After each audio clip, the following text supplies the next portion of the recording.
Hello, welcome to our channel friends. आज हम बात करेंगे एक रोमांटिक थ्रिलर मूवी के बारे में जिसका नाम है फेटल अट्रैक्शन और जिसकी IMDb पर 6.9 रेटिंग है। और इस मूवी में लीड रोल प्ले कर रहे हैं एक्टर माइकल डगलस।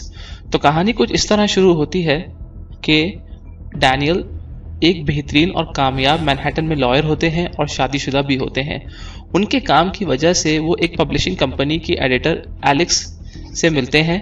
जब उनकी वाइफ बेथ और बेटी एलन शहर के बाहर जाती हैं, उस वक्त वो एलेक्स से अट्रैक्ट होकर अफेयर चलाते हैं।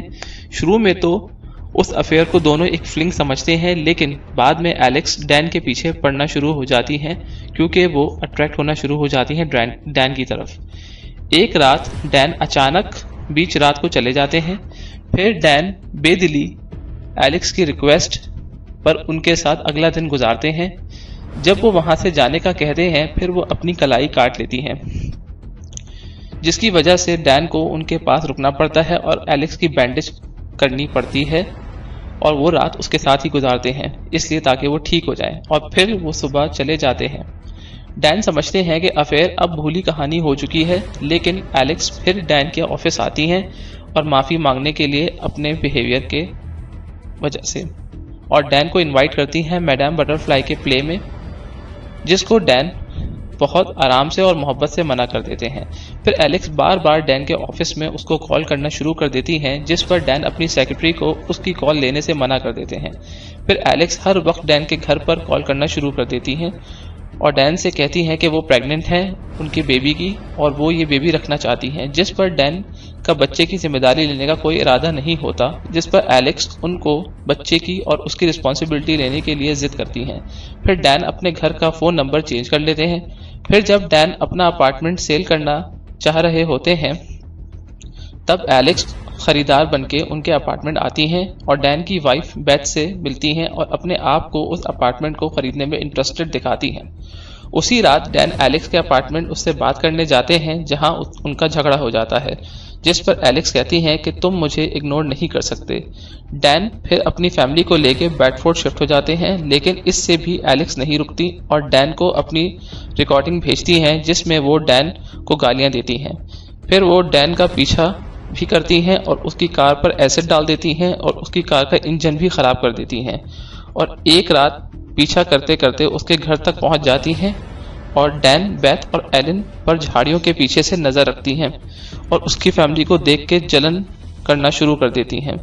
फिर डैन पुलिस के पास जाते हैं रिपोर्ट लिखवाने और रिस्ट्रेनिंग ऑर्डर लेने के लिए कि एलेक्स उनकी क्लाइंट है और उनके घर से दूर रखें, जिस पर ऑफिसर डैन को मना कर देते हैं और रिक्वेस्ट को रिजेक्ट कर देते हैं कि वो एलेक्स की राइट को वायलेट नहीं कर सकते किसी वजह के बगैर, और क्लाइंट को अपनी अडल्ट्री को मानना पड़ेगा तभी रिस्ट्रेनिंग ऑर्डर मिलेगा। एक रात डैन और फैमिली बाहर जाते हैं, तब एलेक्स एलन के पेट रैबिट को मार के उसको चूल्हे पर उबालने के लिए रख के चली जाती हैं उनके किचन में।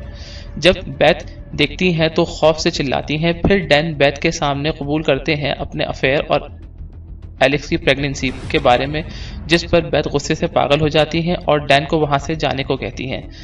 जाने से पहले डैन एलेक्स को फोन करके बताते हैं कि उन्होंने बेथ को सब बता दिया है।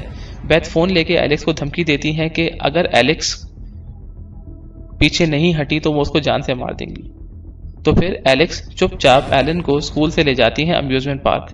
बेथ बहुत खौफजदा और परेशान हो जाती हैं जब एलन नहीं मिलती और इसी टेंशन में वो गाड़ी का एक्सीडेंट कर देती हैं और जख्मी होकर हॉस्पिटलाइज हो जाती हैं।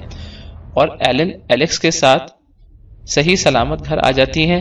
डैन फिर जबरदस्ती एलेक्स के अपार्टमेंट जाता है उसको मारने के लिए, लेकिन जब वो मारने ही वाला होता है तब वो रुक जाता है। जैसे ही वो उसको छोड़ता है, उसी वक्त एलेक्स छुरी से उसको मारने की कोशिश करती है, लेकिन वो उसके हाथ से छुरी ले लेता है और वहां से चला जाता है और वो उसको देख के मुस्कुराती है। फिर पुलिस एलेक्स को ढूंढती है जब डैन उसकी किडनैपिंग की रिपोर्ट लिखवा देते हैं। बेथ फिर डैन को माफ कर देती हैं जब वो हॉस्पिटल से डिस्चार्ज होती हैं। फिर एक दिन बेथ नहा रही होती हैं कि तब अचानक एलेक्स बेथ पर हमला करती हैं छुरी से और कहती हैं कि बेथ की वजह से वो डैन को अपना नहीं बना पा रही।